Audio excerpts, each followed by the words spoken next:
Bonsoir et joyeux Halloween à tous. Ça fait longtemps qu'on s'est pas vu, dis donc. Rappelez-vous dans la dernière vidéo, enfin pour le peu de personnes l'ayant vu,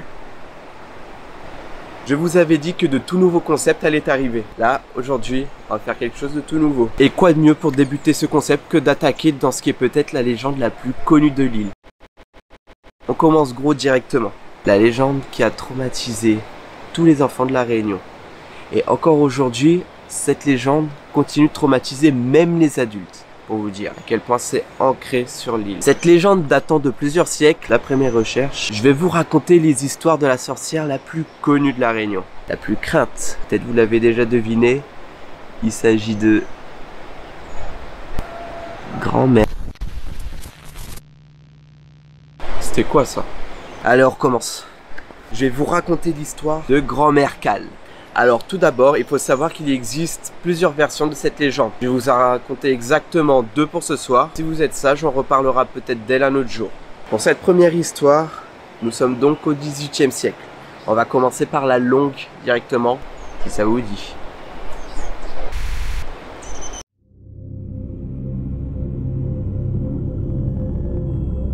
Kala, son nom durant sa vie, son nom de mortel on va dire, était une propriétaire d'esclaves. Elle avait la réputation de traiter avec sévérité tout esclave qui avait dans leur tête l'idée de la désobéir ou pire, de s'enfuir. Il arrivait même qu'elle est torturée sans aucune raison valable. Dans le cas d'une tentative d'évasion, si le pauvre prisonnier était retrouvé, la mort était sans doute la punition la plus douce qu'elle pouvait donner. Un jour, un nouvel esclave arrive à la plantation. Il était chargé de surveiller les autres pendant le travail. Mais après quelques temps dans la plantation, il fut tellement horrifié par la façon dont Kala traitait ses esclaves qu'il avait décidé par lui-même de prendre la fuite. Un soir, il partit seul dans les bois. Puis après quelques jours de marche, il tomba dans un endroit merveilleux, un peu comme ici. Des arbres fruitiers en veux-tu en voilà. Un cours d'eau avec dedans des poissons qui nageaient en abondance. Tout le long de ce cours d'eau. On dit même qu'il y avait à boire et à manger pour le restant de sa vie. Mais voilà, il aurait pu établir son campement seul, il aurait pu établir domicile ici, mais il ne pouvait pas vivre sereinement tout en sachant que ses frères, sœurs, ses compagnons étaient toujours torturés par la méchante Kala. Il retourna chez la malfaisante et établit un plan avec tous les autres afin de s'enfuir et rejoindre la terre tant promise par celui qui a tout manigancé. Le soir de la fuite, l'esclave ainsi que ses camarades prennent leur courage à deux mains et quitte l'exploitation de Kala. Faut dire que si elle s'en rend compte, le supplice réservé pour ces esclaves en fuite serait des plus cruels. Si seulement c'était aussi simple.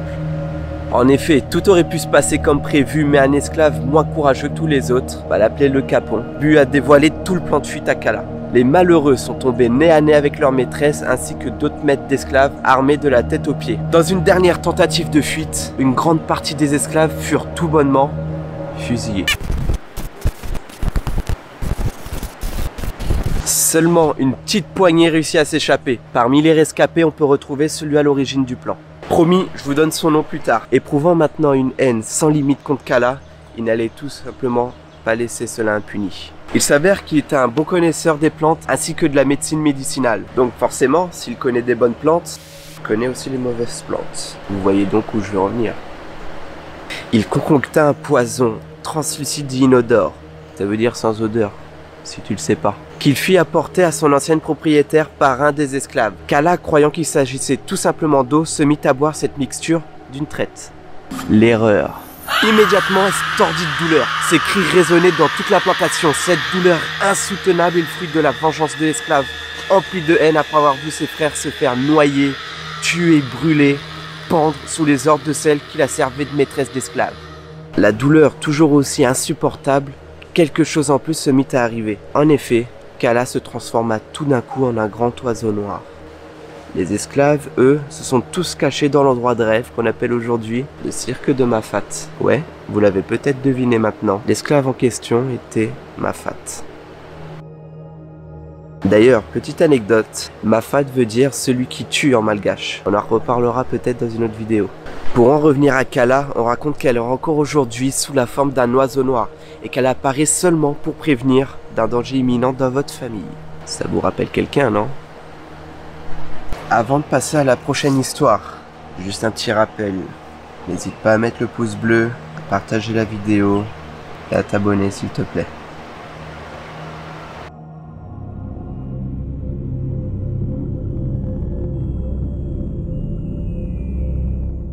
Ok, là nous sommes sur une histoire totalement différente et un peu plus courte. Dans cette version, Kala est une esclave.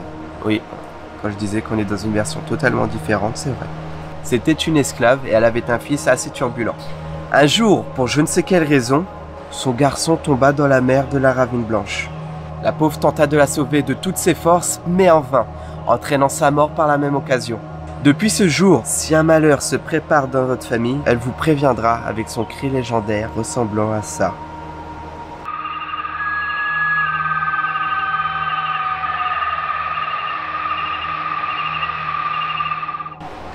Il existe bien d'autres versions de Grand-Mère Kala. Une où elle se serait jetée dans un gouffre, ou bien encore une autre où ce serait une âme en attente d'une sépulture à son nom et qui erre sur l'île. Une des légendes les plus connues aussi de Grand-Mère Kala, enfin je sais pas si on peut appeler ça une légende, mais plutôt un jeu. Beaucoup, à mon avis ceux qui vont regarder cette vidéo, beaucoup connaissent ce jeu. C'est un peu comme un chat perché. Un enfant se déguise en Grand-Mère Kala en mettant un châle sur la tête et il doit essayer d'attraper les autres.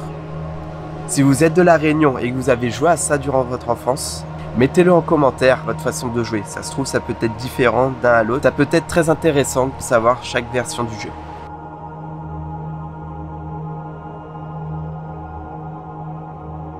Comment Grand-Mère Kala s'est inscrite en tant que personnage effrayant sur l'île et surtout auprès des enfants. Attends, Grand-Mère Kala y arrive là. Ce qui veut dire, si tu n'es pas sage, Grand-Mère Kala viendra te chercher. Imaginez dans votre tête. Imaginez bien, une vieille dame effrayante, les vêtements en lambeaux, prête à vous emmener et tout ça avec l'imagination ultra débordante d'un enfant. En effet, ça peut être ultra flippant pour le gosse. En conclusion, qui est Grand-Mère Kala? Eh bien c'est très difficile d'y répondre car il existe plusieurs versions de ce personnage. Mais si on doit la définir, ce serait certainement, clairement, le croque-mitaine de La Réunion. Elle est surtout évoquée pendant la nuit d'Halloween, pendant le moment des histoires effrayantes. Certains y croient, d'autres non, mais une chose est sûre, elle peut être n'importe où. Que ce soit au bord des routes, dans votre voiture, dans votre jardin, à votre fenêtre, ou même lorsque vous vous réveillez au pied de votre lit. Prête à vous emporter avec elle. Bonne nuit et joyeux Halloween.